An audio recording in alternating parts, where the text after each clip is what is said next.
At the most basic level, I would say I am a servant. What I'm gonna say? I'm gonna say I'm a servant, a vessel. People, like to refer to, who's doing things here for a bigger purpose. I get a little spiritual, and I like to say that within that, I feel like I have certain things to do as myself, socially, spiritually, in a lot of different realms, but a vessel trying to do some things for a bigger purpose, but through all the different avenues and gifts, talents that I, indulge in and share with people on a day to day.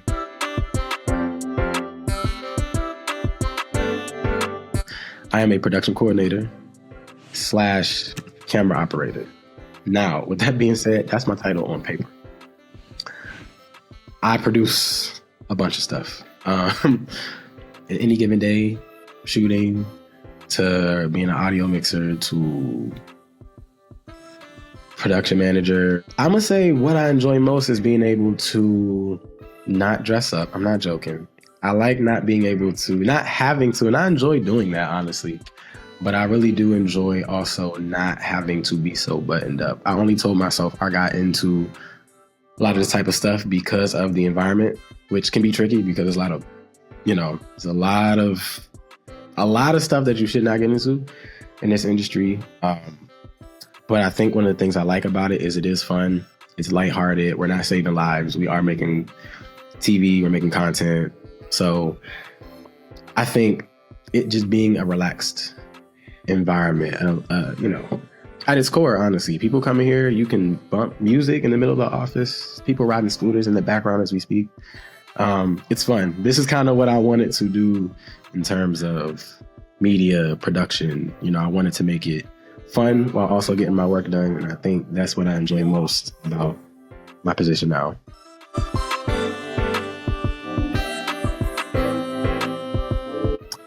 Outside of work, some of my hobbies, I produce music. I play the keys, play the drum kit, any percussion instrument, honestly. My pops plays piano, the keys professionally, so I learned from him. I play tennis. I got a cool backhand, let people know. I like to do that. I definitely watch sports, like a lot of people. I like hiking, I like going on walks.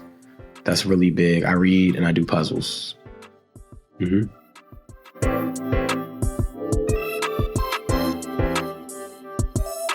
The coolest person I've worked with, I'm gonna name two. I'm gonna keep it brief, but I met somebody on an internship of mine when I was working at NBC. Her name is Kay, and when I was really early in my career, I didn't really know too much. I didn't know as much as I thought. Technical skills are one thing, but there's a whole other social aspect to being in media, production, entertainment in general, because now I work in the music industry technically, but in / media publications, but she's the person that kind of sat next to me. She now has her own show on NBC years later, and Black woman, and she sat down and had the time where I was looking for more opportunities. That internship was ending and I just couldn't figure it out. I emailed the entire office in NBC. There's so many floors in this office. If anyone's worked in a Rockefeller Center, there's so many floors. I emailed almost somebody on every floor you could think of because I just wanted another shot. And I knew I had to leverage the relationships that I could build. Nobody responded but one man. And the only reason I was able to even reach out and do that was because this woman, Kay, had told me, like, hey, there's some things you could do better. I'm going to tell you this because I know you will go far in what you're doing, but you're missing a whole step of your process. And she's like, you're not putting yourself out there enough. And I started taking people on these like coffee dates, as we like to say.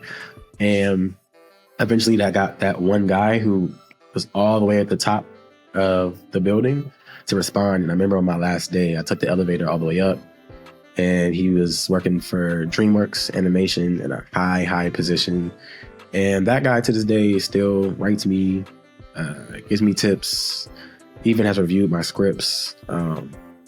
And so I thank her for that and putting that in my ear. So she's one of the coolest people I've ever worked with. And then we talked to Albert Hughes, who's part of the Hughes brothers at Complex, fast forward.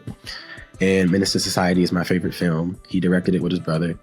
And he got to tell me stories about Tupac and him taking Tupac to see Juice for the first time and hanging out with Eazy-E back in LA and watching Straight Outta Compton when he was overseas in Spain, and just a whole bunch of stories from his career and working with Denzel. And that was one of the coolest things, I would say, I got to do. So Albert Hughes and Kay Ingram are the two people who really, in my career have been pivotal. And even if they know it or not, it's the truth.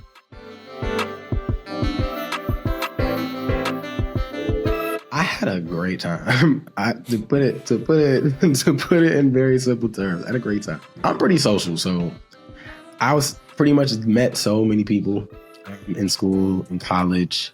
I had the best grades of my life at the same time, so I think it balanced out me just being social. I feel like in grade school, you talk to everybody, but don't mean you're really applying yourself. I had a mix of both, where I was like, okay, I have a purpose. Life is real. I'm on my own, so that kind of drive is there, because you're like, I got to make my own money. If I want to go out, it's coming out of my account. But that's also like you can't have one without the other. You have a drive to do the things that you want to enjoy in school. So I got to have fun, and I also got to work. So it taught me a good, level of duality to be disciplined, but also like, cool, I'm gonna take some of the funds and stuff from I would work when I was in college, a couple jobs, and then I'll go party on the weekends. Regret? Oh, yeah. Oh, give me a second to think about that one. You know what? Nah, I take it back. I don't have any. Nah, I don't. You know why? Because it all counts, right? It all matters. Like, all right, you have something you did. Can I curse on this platform? All right, I'm chill. It all matters. It all adds up. I think you can't get to point B without, if you're gonna go on a road trip, you gotta make a couple stops, right? Like, you're not gonna just, depending on where you're going, it might not be a short journey. So to me, the stuff you do in between does make up for that memory of that trip to be, what it is. Whether even if the tire blew out, if the gas tank, you had to, AAA had to come pull up, you found $100 on the side of the road. Like, it all matters. So to me, nah, no regret. I take it back. Success to me is being happy with the comfort of me achieving that happiness, knowing I didn't do anything grimy to get to that.